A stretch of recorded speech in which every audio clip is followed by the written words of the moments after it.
She returned the Mafia boss's blood money and used the receipt to find the man he had sworn to kill. Before midnight, the man would be executed inside an abandoned church. The receipt carried one payment code known only to the boss.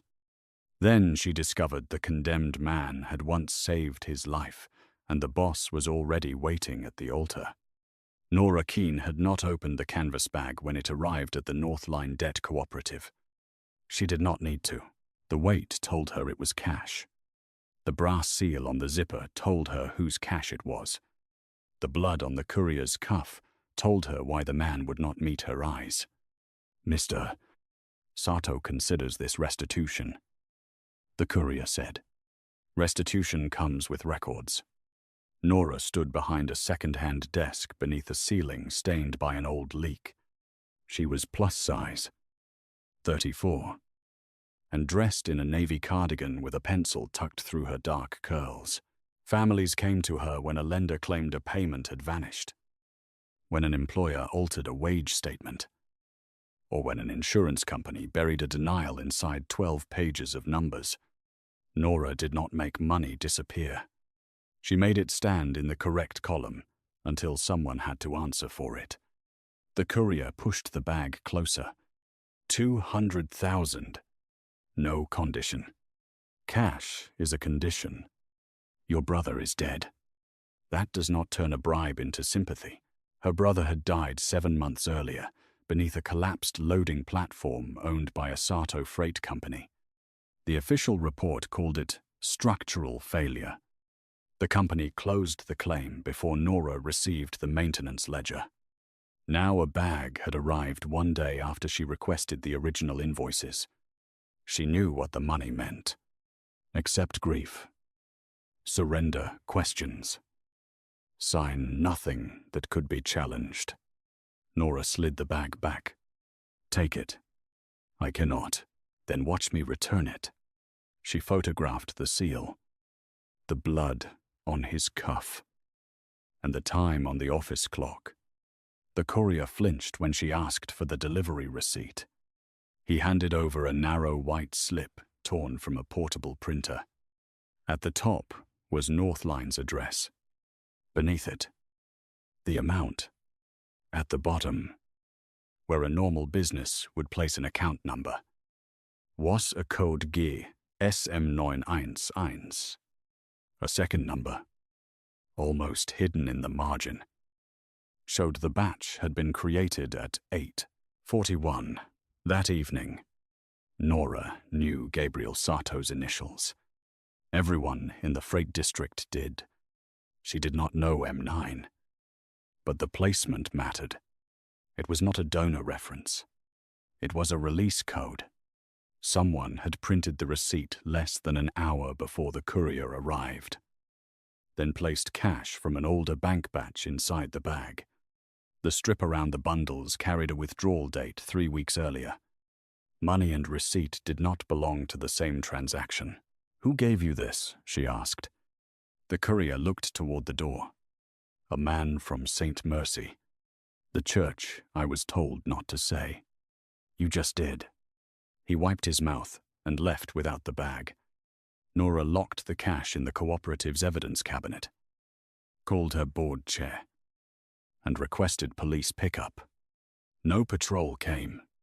The dispatcher took the report and placed her on hold twice. At 10:15, the courier's number disconnected. At 10:20, Nora searched the payment code in the cooperative's old case database. Her brother had entered the same format once, 4 days before he died. GSM 907 appeared beside a non-profit property payment to St. Mercy Church, an abandoned parish scheduled for demolition. The note he left contained only 6 words, mercy code used for killing.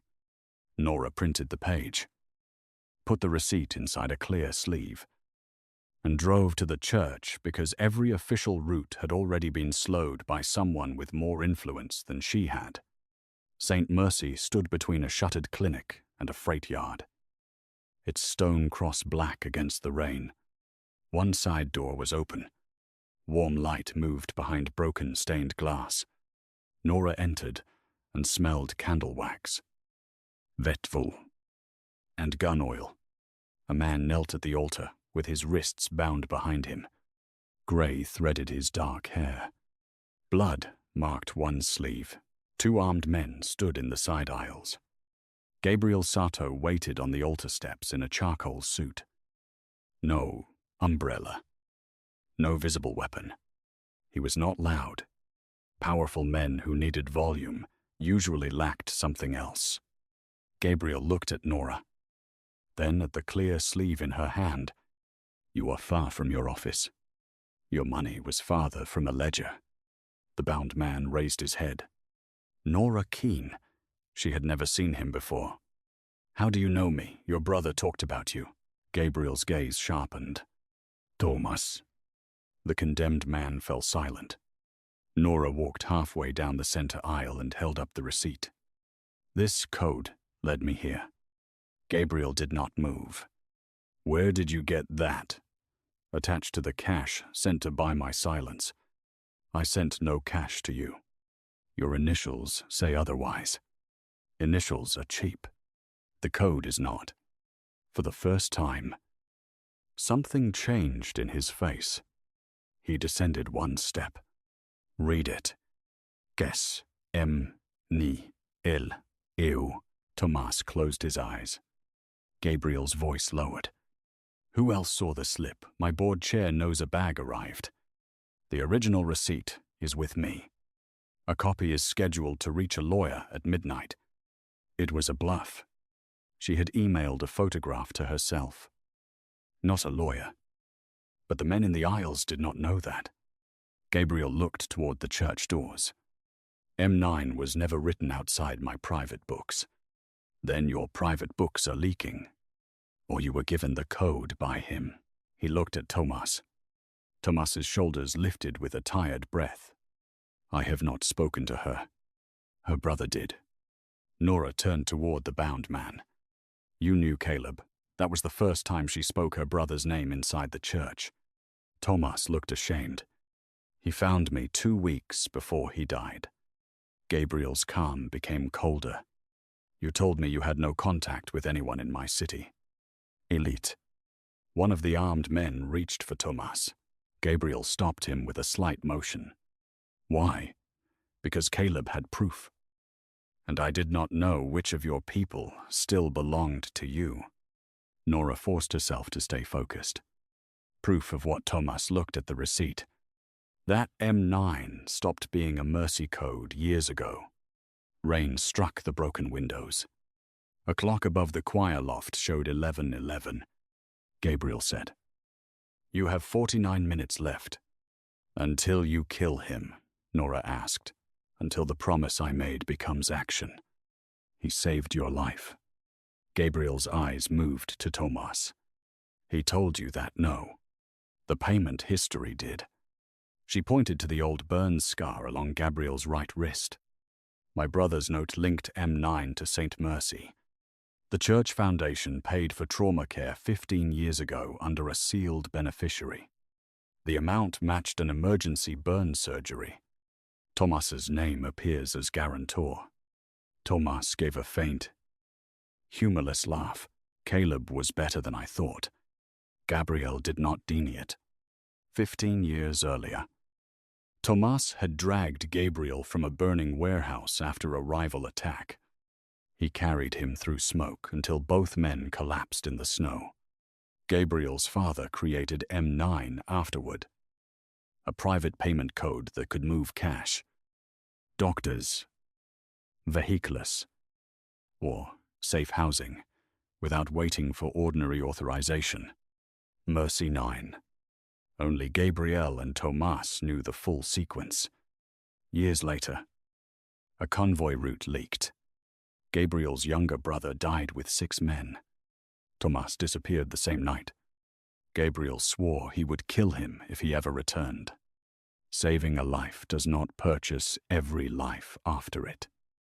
Gabriel said. No. Nora replied. And vengeance does not reconcile a false receipt. She stepped closer and placed the sleeve on the end of a pew. The cash bag used bank straps from 3 weeks ago. The receipt was printed tonight. Whoever built this wanted me to connect my brother's death. Your money, this church, and Tomas before midnight. That is not a payment. It is a schedule. Gabriel studied the margin number. Batch-11. There should be 10 earlier slips. There are not. You checked. I know every M9 release made under my authority. Then someone wants you to kill the only man who can explain the missing 10. Tomas said. There are more than 10. The armed men shifted again. Gabriel asked. How many 32 since Luca died? Luca. His brother's name entered the room like a blade. You do not get to say his name. I got him killed. Tomas replied. That gives me no rights. It gives me facts. Nora watched Gabriel's face. The easiest story would have made Tomas innocent. He did not claim innocence. That was more dangerous. Delay the execution. She said, 1 hour. You came here with 1 receipt and asked me to break a vow. I asked you to audit it. Gabriel's mouth almost moved. Not a smile. Recognition. You are not afraid enough. I am afraid. It does not improve your arithmetic. Tomas coughed blood onto the floor. Nora looked at the dark patch spreading beneath his ribs. He may not have an hour. Gabriel turned to the man nearest the aisle. Bring the doctor. You ordered no doctor. I have now. The guard left. Gabriel looked back at Nora. 1 hour. You remain here. No, you brought yourself into an execution, and I can leave one. Someone sent blood money to your office using my code. Until I know why. The street is not safe. Tell me the risk, and ask. His patience thinned. Will you remain under protection while we verify the receipt? Under what conditions your phone stays with you? 1 guard outside. Not inside. Doors unlocked. You may call your board chair. You do not leave without telling me. Telling. Not asking. Yes. Agreed for 1 hour. The first boundary was negotiated in a church built around obedience. Gabriel ordered Tomas unbound and moved to the sacristy. The doctor treated a stab wound that had missed the liver by less than an inch. Nora sat at a wooden table with the receipt, the cash bundle photographs, and the page from Caleb's case file. Gabriel stood across from her. Show me how you found the church. She explained the structure without turning it into a lecture. The code format had 3 parts: authorizer, program, sequence. The batch time matched the portable printer used by Sarto couriers. Caleb's old note linked the program to St. Mercy. The receipt's tier pattern showed it came from a roll with a faint blue edge. Gabriel's office used white rolls. The St. Mercy relief desk used blue-edged paper so old church accountants could separate mercy distributions from ordinary collections. That desk closed 11 years ago. Gabriel said. The printer did not. Who retained access? My treasurer. My counsel. Tomas. Before he vanished. Me. 4 people. 3 living in the city. Tomas spoke from the cot. Your treasurer kept the old machines. Gabriel looked at him. Silas. He said paper left fewer witnesses than servers. The name meant nothing to Nora yet. Gabriel explained that Silas Crew had managed Sarto relief accounts for 12 years. He was also the man who verified Caleb's compensation claim and recommended the cash payment Nora returned. Access. Method. Knowledge. Not proof. Nora asked for the internal batch register. Gabriel refused. It contains names of protected families. Then, redact names and show sequence numbers. No one outside my house sees that register. Then no one outside your house can prove your house did not issue this. You think I need to prove myself to you. You need to prove the receipt false before you kill a man because of the system behind it. Tomas laughed once and winced. Gabriel looked at him. You find this amusing. She is doing what you should have done 12 years ago. Gabriel's control sharpened. Do not confuse delay with mercy. I do not. Nora closed her folder. Then my hour ends here. Gabriel stared at her, then made the first choice against habit. He called for the register. Not the original. A photographed copy. Names covered. Sequence and amounts visible.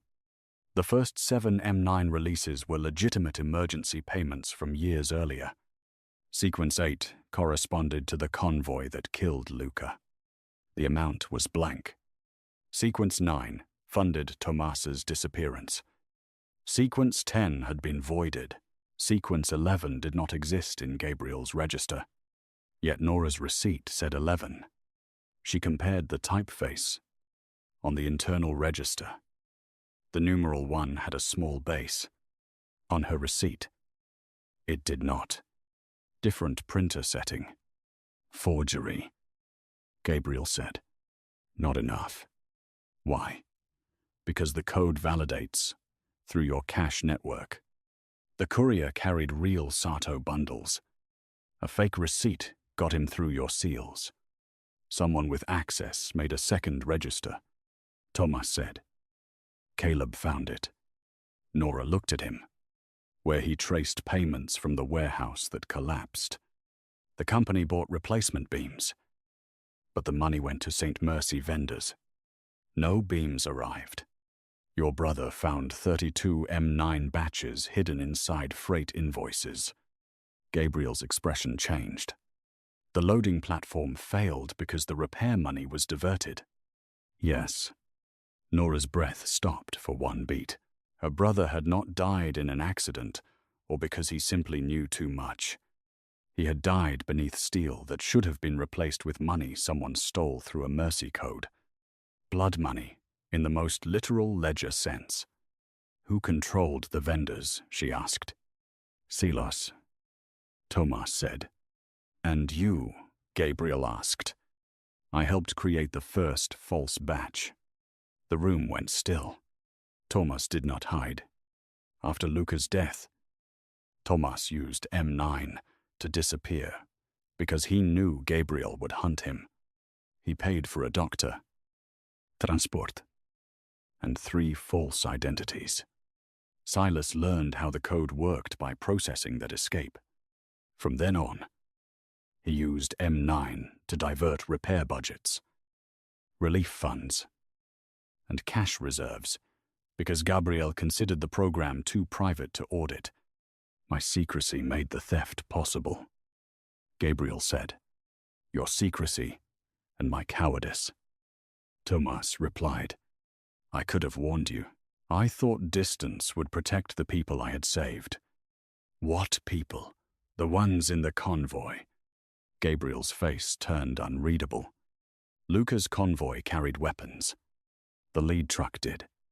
The second carried 6 teenagers Silas bought from a border crew. He planned to move them through your freight route. Gabriel said nothing. Tomas continued. He had learned about the captives an hour before departure. He changed the convoy route to intersect a police checkpoint, hoping the weapons would be seized and the teenagers discovered alive. Silas warned Luca that rivals planned an ambush on that road. Luca refused to abandon the shipment. The attack killed him and 6 guards. Tomas rescued the teenagers from the second truck and hid them using M9. He did not warn Gabriel because he believed Gabriel would protect his brother's name before the victims. Did you give the route to the rivals? Gabriel asked. I gave it to a detective. Silas gave it to the rivals. Can you prove that? Not then. Now Caleb found the payment to the rival crew. Gabriel stepped toward him. You chose strangers over my brother. I chose 6 children over a convoy of guns. I did not choose Luca's death, but I knew changing the route could kill men. And I did it anyway. This was not innocence. It was a moral wound. Gabriel had built his vow around betrayal. The truth made the betrayal more complex. Not less real, Nora asked. Where are the 6 survivors? 5 are alive under names I will not give you. 1 died years ago. Did Caleb speak to anyone? She confirmed the transport. Then why did he keep investigating? Because Silas found the old program and turned it into a private treasury. Caleb believed your brother's death and the warehouse collapse were connected by the same false vendors. Gabriel looked at the receipt again. Silas sent money to Nora to see whether Caleb left her the second register, and to pull her here. Tomas said. Why here? Nora asked. Tomas looked at the altar. Because this is where M9 began. Gabriel's father kept a cash room beneath the church. The old printer. The duplicate register. And the original mercy slips may still be below us. The clock showed 11:42. Gabriel's 1-hour delay had narrowed to 18 minutes before midnight. The time marked on the false execution order. Nora noticed a second line at the bottom of her receipt. Return unused funds before 0000 to close batch. It was standard language from the old relief system. A returned receipt could cancel a release before midnight. This slip is not only bait, she said. It is a live batch. Gabriel read the line. If the money is returned through the St. Mercy desk before midnight, the batch closes. And if it is not, the network marks it completed. Any linked disbursements clear. Nora looked at him. Linked disbursements, plural. The money sent to her may have been the visible part of a larger batch. Silas could be releasing payments to execution teams. False vendors, or men waiting for Tomas. Gabriel ordered the church searched. Behind the old choir office, they found a narrow accounting window sealed with plywood. The payment desk remained underneath, but the access stairs had been bricked over from the upper side. Tomas knew another route through the basement heating room. Before they moved, gunfire struck the church doors. Silas had sent men to ensure the execution occurred on schedule. Gabriel's guards returned fire. Nora crouched behind a stone column with the receipt pressed inside her cardigan. Gabriel came to her. The rear passage is clear. Go with my doctor. The cash bag is still at my office, if batch closure requires returned funds. The receipt may not be enough. I will send men. Your courier delivered it.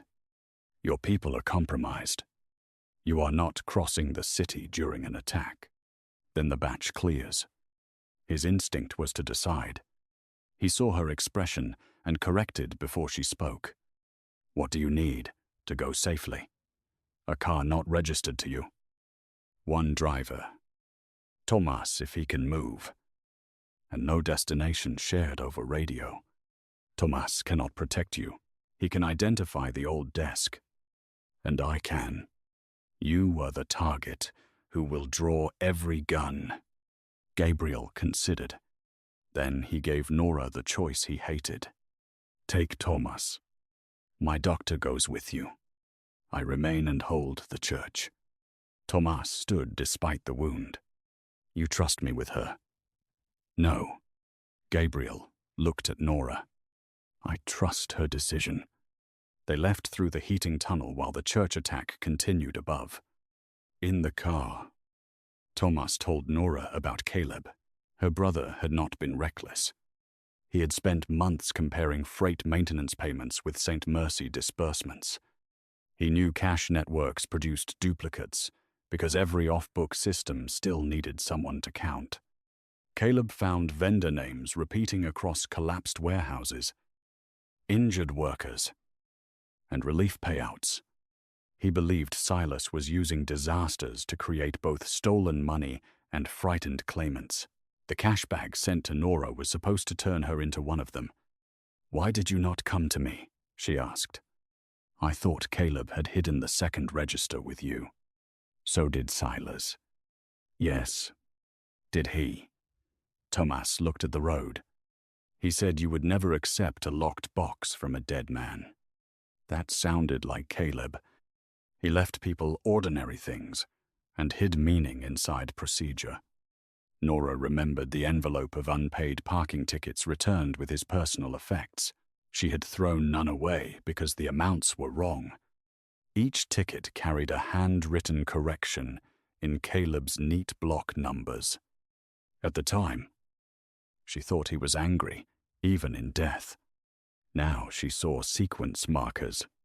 The ticket dates formed addresses. One was Northline's evidence cabinet. Another was St. Mercy. A third was the community bank where their cooperative kept client escrow. Caleb had distributed the second register across records she already possessed without naming it. The heroine made a discovery no boss could replace. "Take me to Northline first," she told the driver. The doctor objected that men might be waiting. Nora said, "They expect me to run from the office, not back to it." At Northline, the door stood open. The evidence cabinet had been forced, but the cash bag remained because police finally arrived and sealed the room. A detective stopped Nora at the entrance. She showed the receipt copy, explained the batch deadline, and asked to return the money under documented chain. The detective called a supervisor. Time passed. 11:52. Gabriel phoned from the church. Silas's men retreated because they expect midnight to do their work. The desk is below the west transept. I found the outer door. Do not open it without me. Why? Because the receipt came from a different printer. If Silas replaced the roll, he may have replaced the register mechanism too. Gabriel accepted the instruction. The police released the sealed bag only after photographing every bundle and assigning an evidence escort. The decision cost precious minutes but preserved the chain. Nora would not win by becoming careless because danger demanded speed. At 11:57, they reached the church basement through the heating tunnel.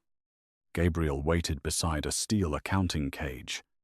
Blood marked his knuckles. But he had not been shot.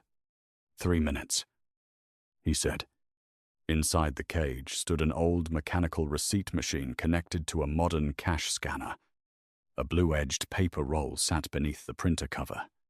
The panel showed batch 11 open. Amount 200,000. Linked releases 4. 4 payments. Nora said. To whom? Gabriel entered his private code. 4 short labels appeared courier. Church, security, transfer vehicle. Final witness. Tomas read the last destination. Caleb Keene. Nora stopped breathing. Her brother had been listed as a future payment, even though he was dead. Not Caleb, she said. Someone using his claimant file. The final witness payment was scheduled to release to the community bank account that held Northline client escrow.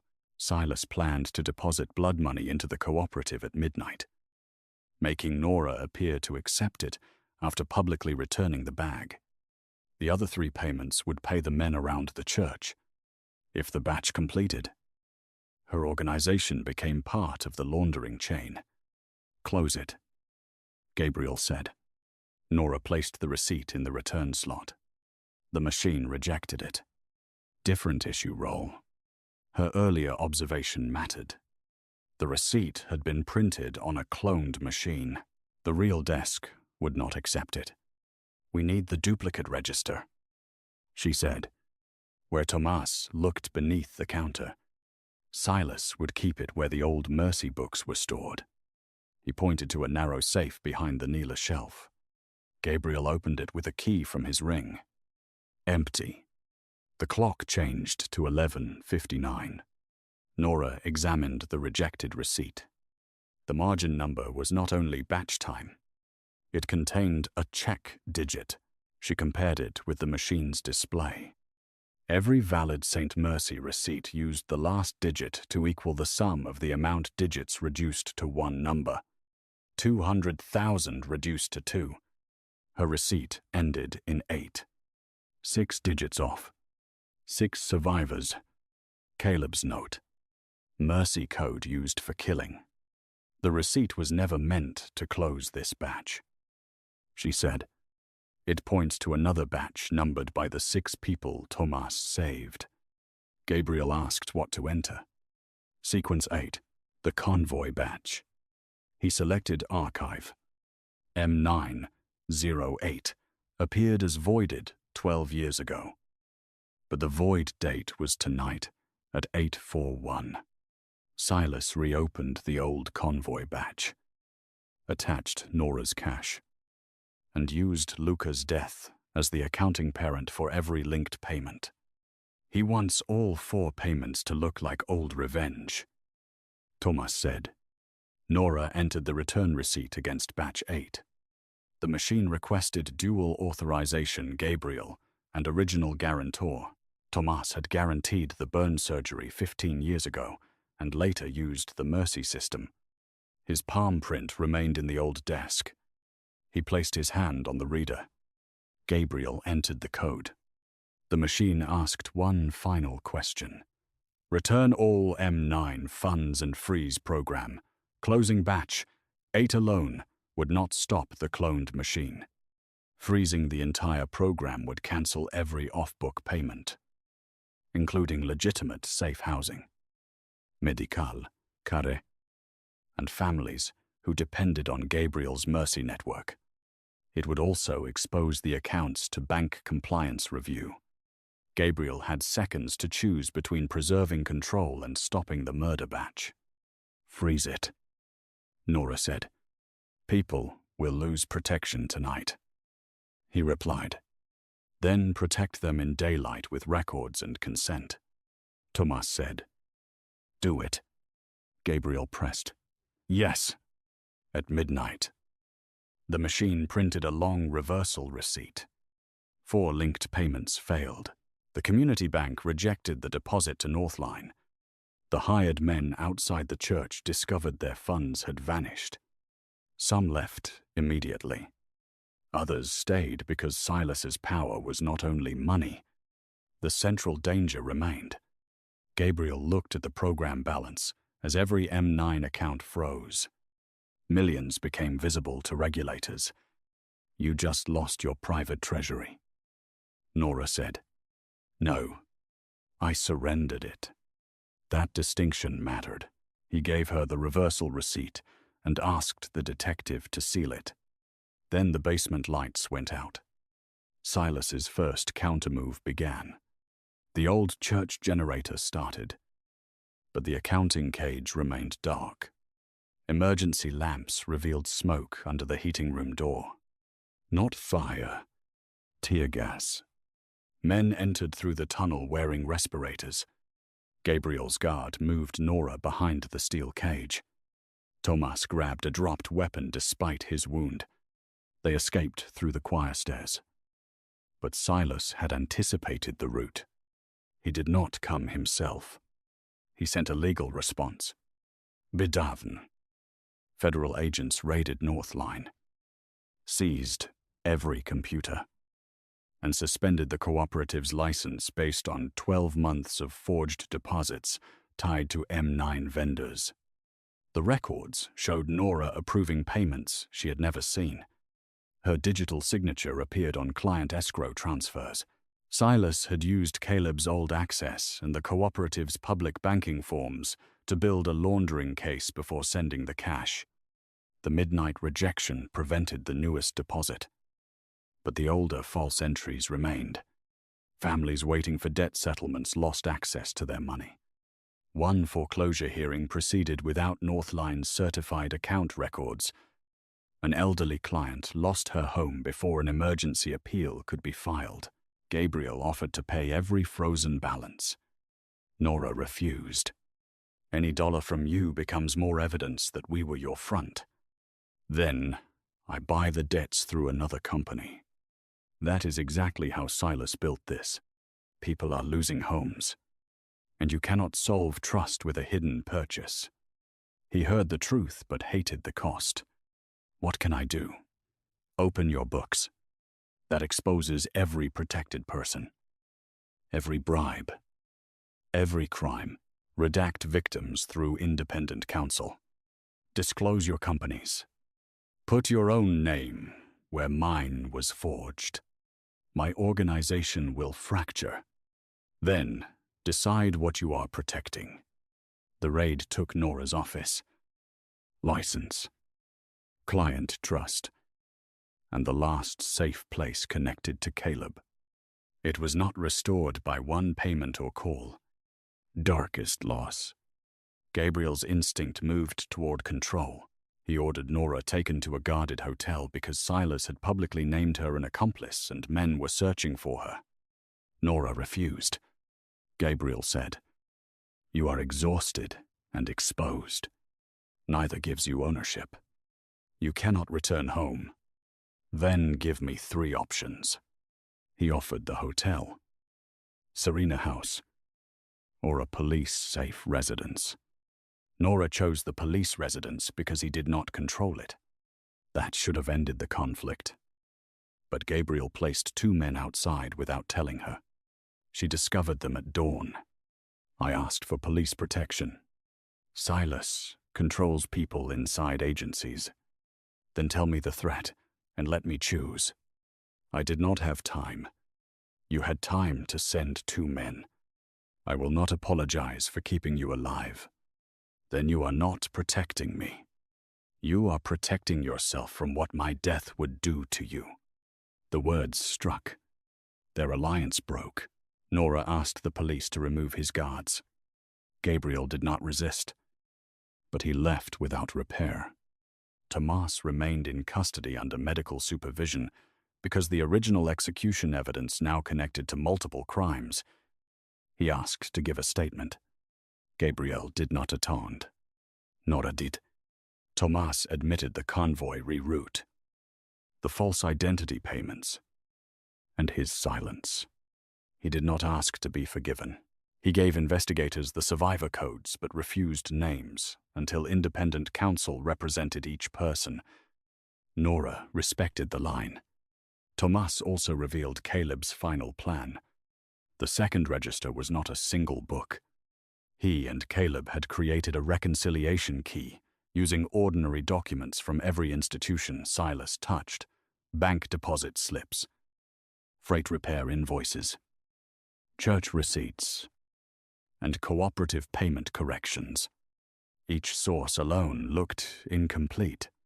Together, they showed money leaving repair budgets, entering M9 vendors, returning as cash, and funding violence. Caleb hid the key inside the parking ticket corrections Nora kept. Silas knew Caleb had made copies, but not how they fit. The blood money bag was bait to make Nora retrieve them. She had already done so mentally. The new strategy was not to chase Silas's accounts. It was to rebuild the chain from independent records he could not alter all at once. Nora worked with the community bank's fraud officer, the church detective, and a freight insurer. She kept Gabriel out until he agreed to source boundaries. He returned 2 days later with a box of company ledgers and no guards. "These are originals," he said. "How did you remove them without your people knowing I did not?" "I told every captain I was surrendering the books." "What did that cost?" 3 crews left. 2 accounts vanished. My counsel resigned. Silas now knows I will testify. And the protected names. An independent attorney has custody. Victims choose disclosure. That was repair through cost.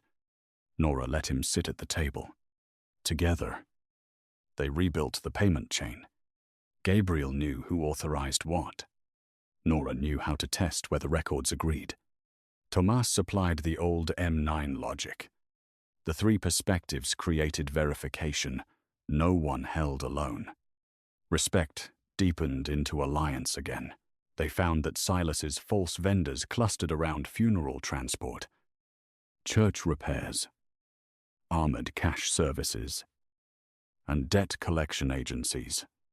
He used disasters and claims to generate frightened people, then offered money that made them legally compromised. Anyone who returned the cash became a threat. Anyone who accepted became useful. Nora's brother had returned a smaller payment before his death. Caleb's refusal put him on the list. The warehouse collapse was not caused by an explosive or direct attack. Silas diverted the repair budget and ignored a known structural warning. He accepted the possibility workers would die because a collapse would destroy invoices stored on site. Caleb entered during the emergency to retrieve a driver trapped beneath the platform. He died, saving someone. Gabriel had not ordered it, but his private system and refusal to audit had made Silas untouchable. "You did not kill my brother," Nora said. "No." Gabriel did not reach for relief. "But I built a house where the man who did could hide." "Yes. What do I owe you?" "Truth in court." "Not to me." He nodded. The ledger chain led to a cash-clearing warehouse beneath an old charitable bank called Mercy House. Silas used it to print duplicate receipts and distribute untraceable bundles. A raid found the cloned blue-edged printer, empty cages, and one fresh batch order, Mia Simnan Delavan. Execution of Tomas Rivas. St. Mercy Church. 3 nights later. Silas wanted the story to end where it began.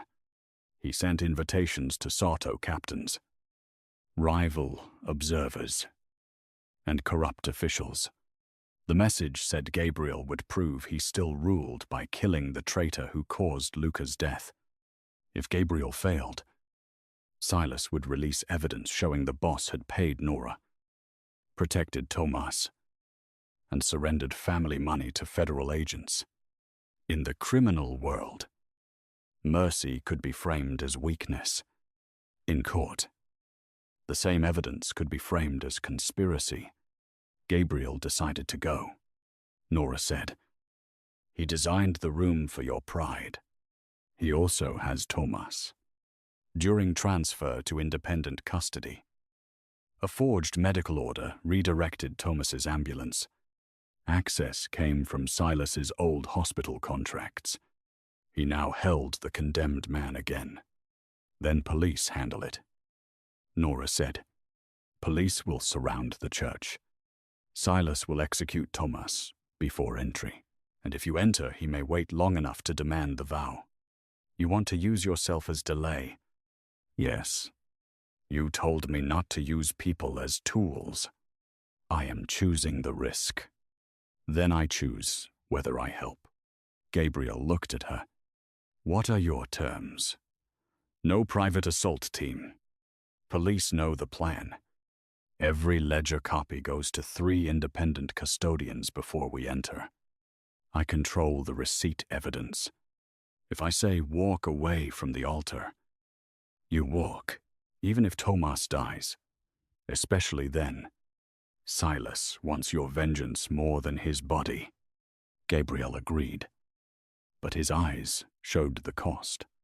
Before they left, he asked Nora to dinner after the case. That is an unfair time to ask, because danger makes no sound like courage. Because you may think surviving together means I owe you an answer. You owe me nothing. Ask when we are both free to leave. I will.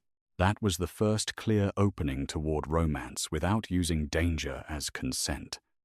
At 11:30 on the 3rd night, Nora and Gabriel entered St. Mercy through the front doors. No weapons were visible on Gabriel.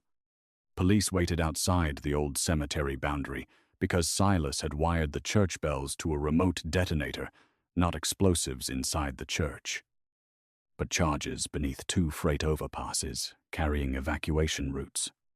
If authorities rushed, he could collapse roads onto traffic. The charges had been discovered through payment records but not yet disarmed. Silas stood near the altar in a dark suit, thin and silver-haired, with the calm of a man who had counted other people's fear for years.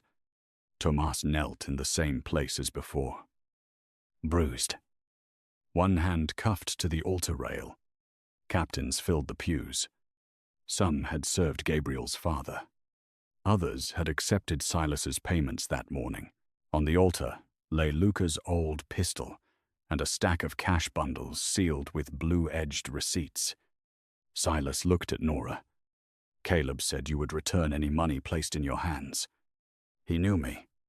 He underestimated grief." "No, you did." Silas welcomed Gabriel like a guest. "You froze, Mercy 9. Safe houses lost rent. Doctors refused patients. Families you claimed to protect woke to bank questions." Gabriel said, "I moved them to independent funds, with government lawyers, with consent." Silas smiled. Consent is a word used by people who arrive after danger. His motive was more than greed. He believed mercy required secret power, and that secret power justified coercion. He had begun by keeping programs alive after Gabriel's father died. Over time, he decided every person in crisis became an asset he could assign. Repair money, claimant settlements, witnesses, trafficked children, and captains were all lines in a ledger only he understood. Tomas broke the first rule. Silas said he used mercy against the family. Tomas lifted his head. "I used it for children you put in a truck and killed Luca. You sold the route twice." Silas did not confess. "That is what you need people to believe." Nora placed a sealed folder on the first pew. The rival crew's payment came from a freight repair vendor you controlled. Bank deposit, insurer invoice, and church cash receipt all carry the same batch break. 3 independent records. Silas looked at the captains. A bookkeeper's pattern, verified by the bank that cleared your cash, the insurer that paid the repair budget, and the church machine seized at Mercy House. Records can be built. Yes, that is why we tested custody, timing, and source. Your rebuttal is already in the file. She was not making a speech to reveal magic evidence. She was presenting a chain established throughout the story. Silas changed strategy. He showed the captains a video of Nora receiving the blood money bag. It ended before she returned it. "She works for Gabriel," he said. "Her cooperative laundered M9 funds." Nora did not defend herself with emotion. She held up the midnight reversal receipt and the police evidence seal from the returned bag. "The bank rejected the batch because I returned it under chain before midnight.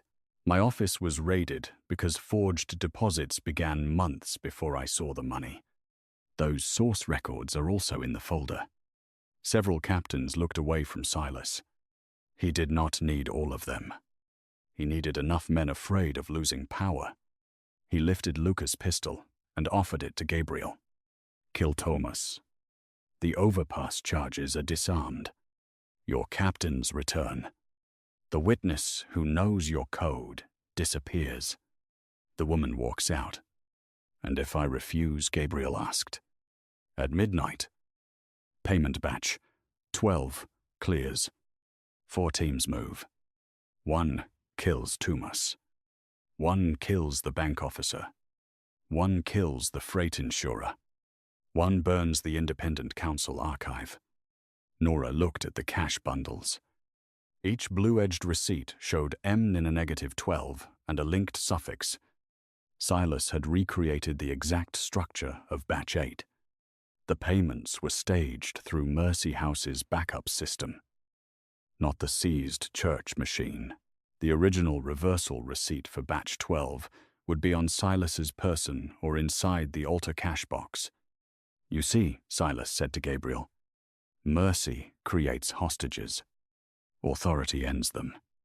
Gabriel looked at Tomas, the man who saved him, the man whose choice helped kill Luca, the man who stayed silent for 12 years.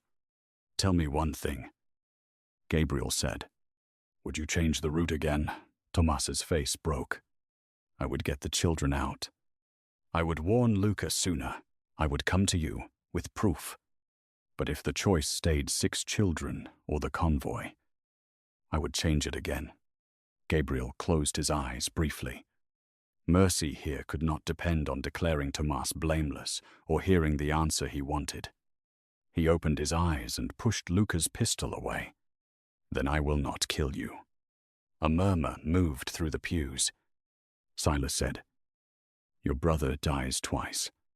"No, my brother remains dead. Killing Tomas does not make him less dead." Gabriel turned to the captains. "I swore vengeance because it was easier than admitting my brother carried guns beside trafficked children, and I built a system no one could question. Mercy 9 is closed. My freight books are surrendered.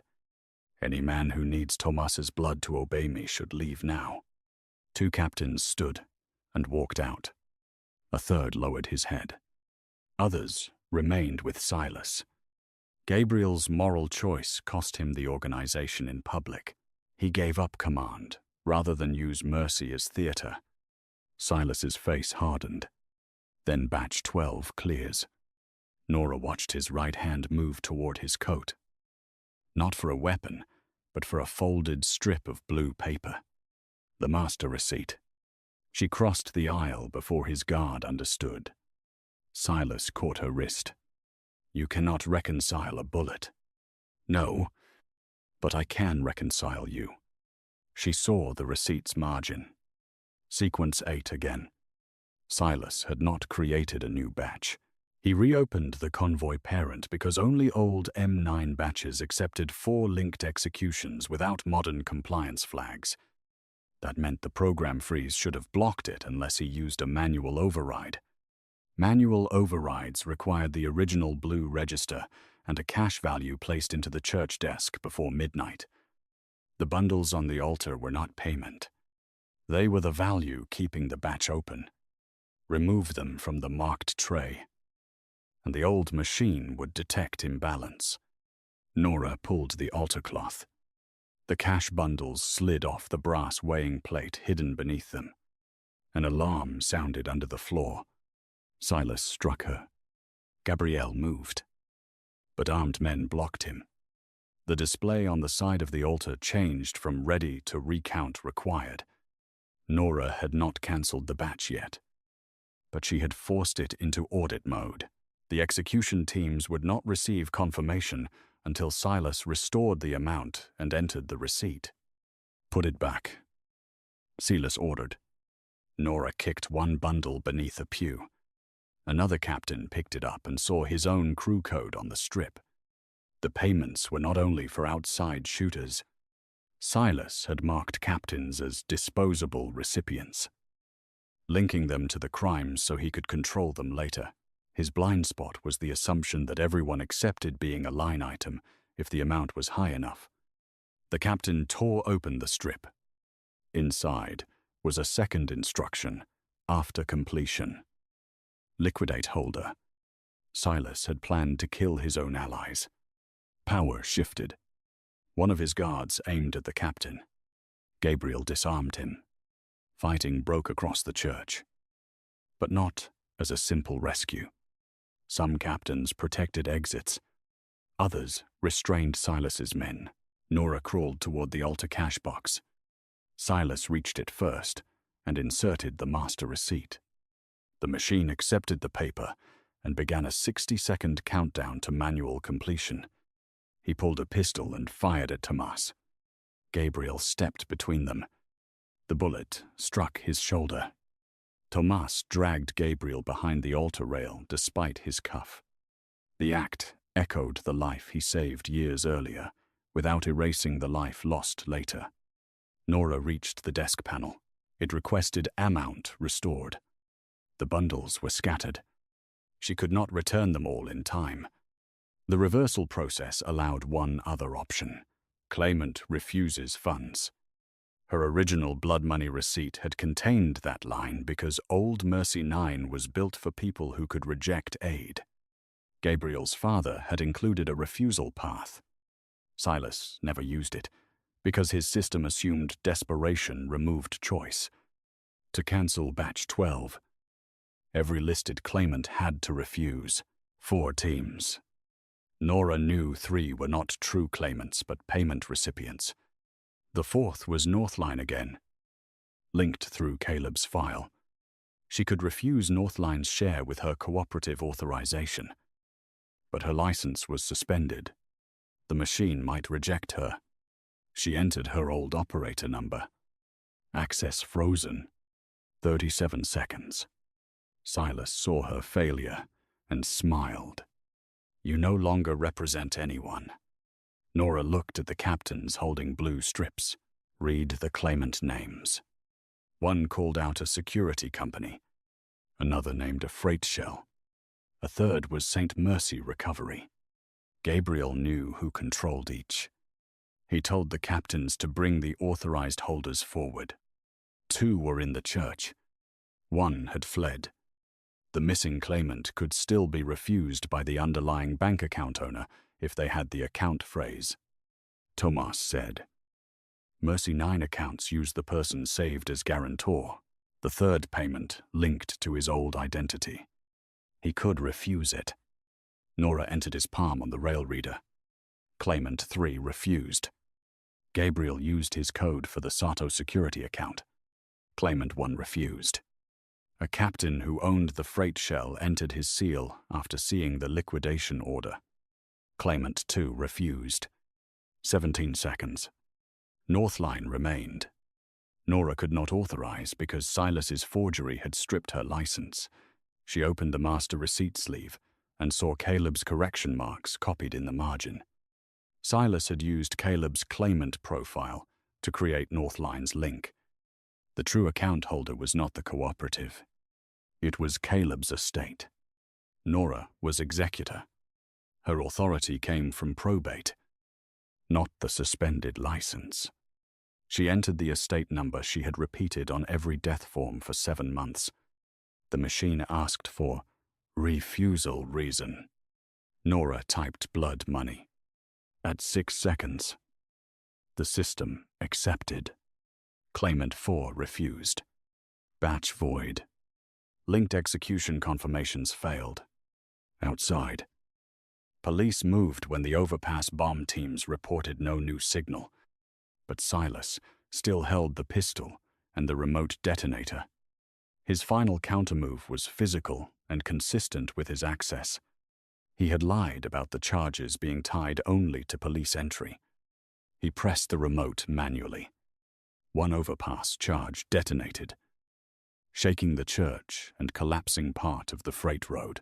The 2nd signal failed because the unpaid execution team had removed its receiver and fled. Dust fell from the rafters. Silas grabbed Nora and pulled her toward the sacristy. The ledger survives whoever holds the witness. He said, Gabriel. Bleeding. Raised Luca's pistol. Silas positioned Nora between them. Choose mercy now. Gabriel lowered the gun. Not because he was weak. Because he would not turn Nora into the cost of his aim. Nora felt the master receipt still in her hand. Its paper edge was coated with blue chemical dye from the old machine. She pressed it against Silas's gun hand and twisted free when the dye made his grip slick. Tomas kicked the weapon away from the altar rail. Silas ran for the heating tunnel. Nora shouted, Do not chase the front route. His shoes are dry.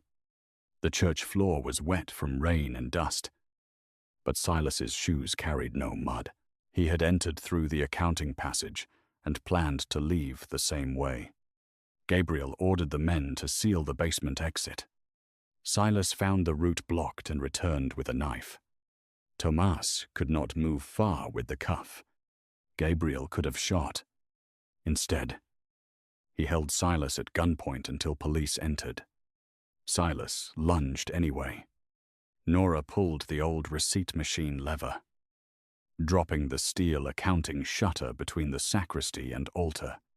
The shutter struck Silas's arm, knocking the knife away and trapping him against the counter without crushing him. Her action used the system she had studied. Not a new skill. Police arrested him alive. No one needed his confession. The evidence chain included the cloned printer, the paired registers, freight repair diversions, bank clearances, Caleb's correction key, the return receipt, batch reversals, claimant refusals, Mercy House records, hospital transfer, fraud, overpass payments, and the liquidation strips found inside Captain's cash bands. Silas denied trafficking and blamed Tomas for Luca's death. He admitted only that he preserved a system weak men would have ruined. His pride explained him but did not solve the case. Tomas survived. The court charged him for obstruction, identity fraud, unlawful transfer of weapons, and his role in diverting the convoy. He pleaded guilty to what he had done. The 6 people he saved were contacted through independent counsel. 4 chose to submit sealed statements. 2 refused all involvement. Their decisions were honored. Evidence against Silas did not depend on forcing them into daylight. Gabriel underwent surgery for the shoulder wound and then surrendered on conspiracy, bribery, and financial charges disclosed through his own ledgers. Prosecutors did not erase his crimes because he chose mercy once. His cooperation protected victims, exposed officials, and reduced the sentence he might have received. But he lost the freight empire, the private treasury, and control of every company tied to Mercy 9. Northline remained closed for 5 months. Nora's license review took longer than she expected. The elderly client who lost her home moved in with a daughter and refused Gabriel's offer to buy the property back. "I do not want another powerful man deciding what repair looks like," she told Nora. Nora carried that sentence with her. The cooperative eventually won reinstatement after independent bank records proved its signatures were forged. It reopened under stricter dual controls and a board chosen by clients, not donors. Some families returned. Others did not. Trust was not a switch. Caleb's name was cleared in the warehouse case. The city cited the Sarto Freight Company for knowingly deferred repairs. A memorial plaque called him brave for entering the collapse to save a trapped driver. Nora accepted the plaque but rejected language that described his death as unavoidable. A preventable death does not become noble because the person was good, she told the hearing. Gabriel attended from the back row under court escort. He did not approach her afterward. He waited until she chose to speak. "You opened the books," she said. "Too late." "Yes, you spared Tomas. After 12 years of wanting him dead." "Yes. Do not make your delay romantic." "I will not." "Good." He looked tired, less guarded without the men who once cleared rooms for him. "May I ask you to dinner when my monitoring terms allow it?" You remembered. "I remember the conditions." "Ask when the answer cannot affect your sentence, your testimony, or my case." "Then I will wait." He did. During the next year, their relationship grew through ordinary boundaries. Gabriel wrote letters from home confinement because calls were recorded, and he did not want surveillance to turn intimacy into evidence. Nora answered some and returned others unopened when they sounded like apology without action. He learned to write facts, which restitution file he reviewed, which asset he surrendered, which family he had contacted through counsel, which order he regretted, and why he did not send gifts. When Northline reopened, he asked whether he could attend the public meeting. Nora said no, because clients deserved a room without Sarto history. He stayed away. 3 months later, she invited him to a community audit workshop where former offenders learned how debt systems trapped families. He sat in the front row, took notes, and did not speak unless called. Tomas, serving a reduced sentence in a medical facility, wrote to both of them. He never asked Gabriel to forgive him. He described the teenagers from the convoy only in general terms and accepted that Luca's death remained part of his choice. Gabriel eventually answered, "I do not forgive the root. I no longer need your death to carry my grief." Mercy did not erase judgment. It ended ownership by vengeance. When Gabriel's monitoring restrictions eased, he came to Northline at 4 in the afternoon. Alone, Nora was reconciling a payment ledger. He waited until she closed the file. "Dinner?" he asked. "Public place?" "Yes." "No private car?" "I took the train." She looked out the window. "No guards. No black sedan." "You hate the train." "I dislike being recognized on it." "That is not the same thing. I am learning precision." She smiled. "One dinner." He nodded as if one was enough because it had to be. At the restaurant, he told her he planned to work for a legal freight restitution trust after his sentence. "You cannot run it." She said, "I know. You cannot appoint the board." "I know. You cannot use it to rebuild influence." "Then you may audit it." "That sounds like a job offer." "It was a joke." "Your first one." "My first, safe one." Their affection grew without pretending danger had created destiny. Nora respected the man he was trying to become. Not the boss he had been.